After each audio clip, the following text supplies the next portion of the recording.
Salviamo Palazzo Thiene. Anche all'inizio di quest'anno noi di Rete Veneta torniamo a chiedere allo Stato di rispettare l'ordine del giorno del 26 luglio del 2017, accolto dal governo e con cui lo stesso governo veniva impegnato a garantire che Palazzo Thiene mantenesse intatta la sua funzione di contenitore museale aperto al pubblico e non fosse consentita alcuna dispersione delle opere d'arte ivi custodite e opportunamente periziate nel loro valore. Il governo si impegnava inoltre con idonea previsione normativa a far sì che il museo Palazzo Thiene fosse acquisito al patrimonio dello Stato e messo a disposizione della città nella rete civica museale. Bene, questo è l'obiettivo non ancora raggiunto, per cui oggi al nostro fianco si schiera anche il capogruppo del Partito Democratico in Consiglio regionale Veneto, Giacomo Possamai. Penso che sia assolutamente fondamentale che Palazzo Thiene sia reso fruibile e vivibile dai cittadini, perlomeno in parte, perlomeno che una parte sia destinata a museo o comunque sia destinata alla possibilità di essere frequentato.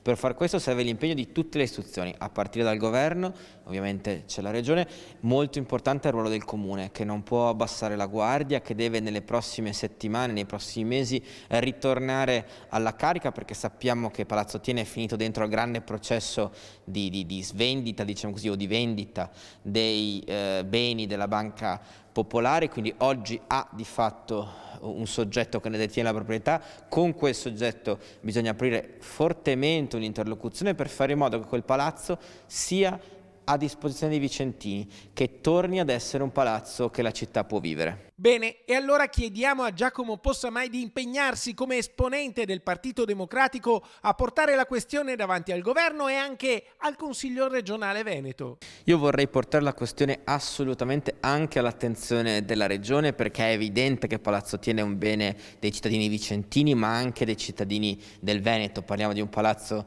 dal valore straordinario in una delle città più belle e più importanti della nostra regione, per me la più bella e la più importante, essendo nato e cresciuto qui. Quindi è evidente che si tratta di un tema che è cruciale non soltanto per Vicenza ma per tutta la regione Veneto.